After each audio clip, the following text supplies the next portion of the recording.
everybody, this is JBuzz79, and glad to once again be doing Yu-Gi-Oh! Just starting off with basically these decks here. These are like my top, what's like my top 10 favorite decks to start with.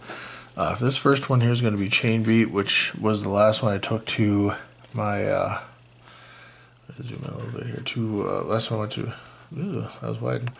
There we go, to regionals.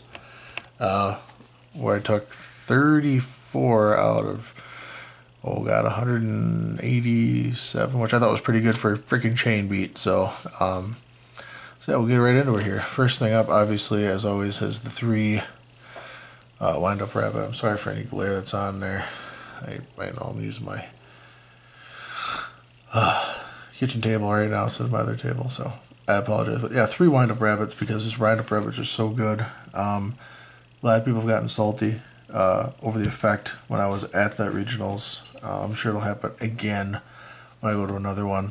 I had fought a Yusenju player who could not understand the chaining, and we kept calling Judge over time and time again, because he'd be like, "Oh, well, I activate Fiendish Chain on your rabbit.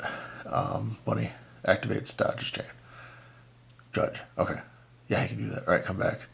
I'm like, "All right, rabbit comes back to the field. Torrential. Okay, activate effect rabbit, he jumps off the field again. Judge."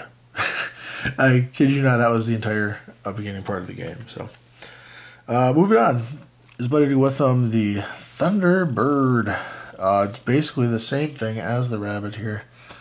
With the Thunderbird. Let me tighten this up a little bit there. There we go, that's a little bit better in it. So yeah, Thunderbird though, same thing, except when basically he dodges, he gains a 300 attack, putting him 1950. Downside is he cannot himself start the chain, so you have to use a spell, trap, or of course Bunny, and then pop the Thunderbird.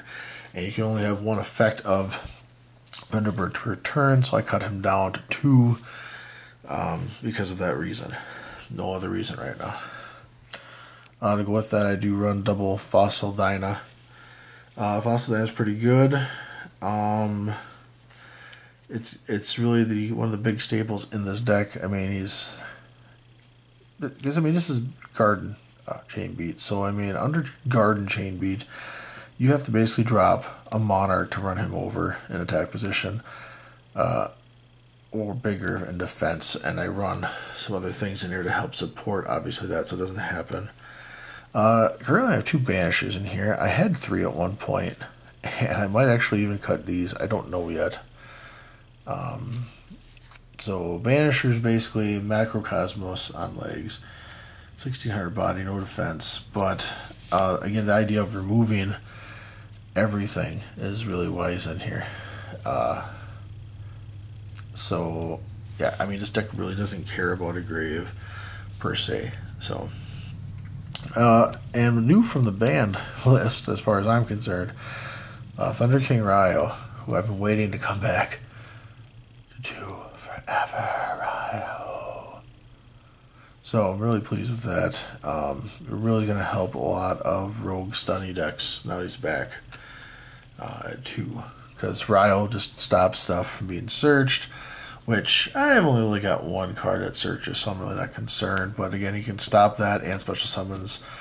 If I have to, I can just drop Ryo face up and then play Black Garden 2 and then just kind of smile and watch people get hatred on me. So, 1 bear and then the mole.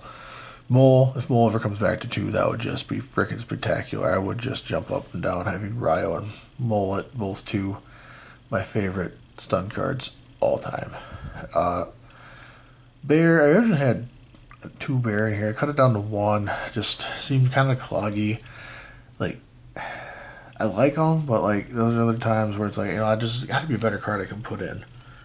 So, thus why he's limited down. So, moving on to rest of the deck here, running triple duality. Duality is such a good card, allows me to dig for a lot of things I don't necessarily have, and really lets me set the board up nicely for Chain Beat. So it's kind of a given. Also, of course, the main guy here, the Black Garden. A lot of people know what Black Garden is, so I don't want to spend too much time, but just briefly, anyone who does not, basically if you normal summon, special summon, anything, the Black Garden kicks in, halves it, its attack, and then gives me a token and face-up attack, an 800 attack level 2 plant. With the Fossil Dyna, nobody gets a token, but you still get halved. So that's really nice. As opposed to the whole control aspect of it all. And then running that with double Moon Shield, mainly to throw these on again, Dyna. Oh yeah, the big weakness around this too is if you actually flip summon, this doesn't activate.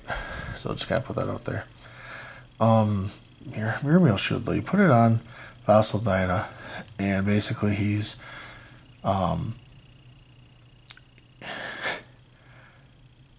his attack or defense, when everyone's basically being battled against at that point, is 100 more than whatever it's fighting. So he always wins. And then if you go through the whole progress of things, ideally if they summon something, it gets halved. And then when they fight it with this, I'm $100 more, and I always kill you, and you cannot special summon, and it's always halved. So, I mean, it just becomes just this relentless takedown of what deck cards they have. Double 10 key to get Rabbit, and mainly Rabbit, but also Bear, and you can pop it with Bear for a little bit extra resolve there. 3 1-ups then to finish off spells, Regeki, Fissure, and Terraform. Terraform to get the Garden, Fissure, because they like the removing of things. That only gets monsters, but, you know, something's better than nothing, right? So, there's that. Going for some 2-ofs at this point for the traps, starting out. We're just getting the first one here. Boom, boom. Lose 1 turn. I only run 2. I think 2 is enough. We've activated. And you control those special summons as while a monster is face up on the field, you negate its effect, and if it was a special summon, an attack position, it goes to defense. So if they special summon, well, Garden is out. Garden halves it, and then this puts it in defense. And sure, that doesn't sound bad at first, but there's so many things that can really get through and get over stuff that it doesn't really matter. So I use 2 Fiendish Chains for negation. People don't like Fiendish Chains. The Breakthrough or whatever is better, people think. I disagree. That's just a matter of opinion, I guess, on that one. Double Mirror Force, because I do remove, so basically if you run into a Mirror Force, I destroy and then remove anyway. So it's pretty dang good, really. Double Compulse Escape, I'm still running 2. I talked myself into taking them out, and I talked myself into putting them back in. So you each select 1 monster and then shuffle it into the deck. Ideally, if you have just a Rabbit out or Thunderbird, they just bounce away and then you lose nothing. Also, if there's a chance something might be destroyed, like, you know, if somebody's like, oh, I play Regeki, you're like, well, I can chain 2 things away or 1 thing away, and then you activate this, you can save your Mole, or you can save your, I don't know, your Fossil Dyna, you know, by activating this, and then hopefully screw your opponent. Vanity, we know what that does. No special summons. Return to hand. Of course, like I said, Macrocosmos. Bottomless Trap Hole. Bottomless Trap Hole always stay because that's just so good. Torrential to stop a bunch of monsters on the field. And finally, Solemn Warning to round out the deck. This is 40 cards. I do have side deck. That doesn't really matter because 98% of the time you don't really care about a side deck. Or not a side deck, but extra deck. Side deck, I believe, is always your own choice, so I'm really not going to get into a side deck. So this is the deck. This is my deck list for Chain Beat, Black Garden variant. Thumbs up if you liked it, thumbs down if not. Any comments would be fine. And please, if you didn't mind and enjoyed this somewhat, please feel free to go ahead and subscribe to the channel or any of the other things to kind of push this video up. when people are searching for Yu-Gi-Oh videos, especially this old troll rogue kind of stuff. So, all right, JBuzzsaw79 signing off, and thanks for watching.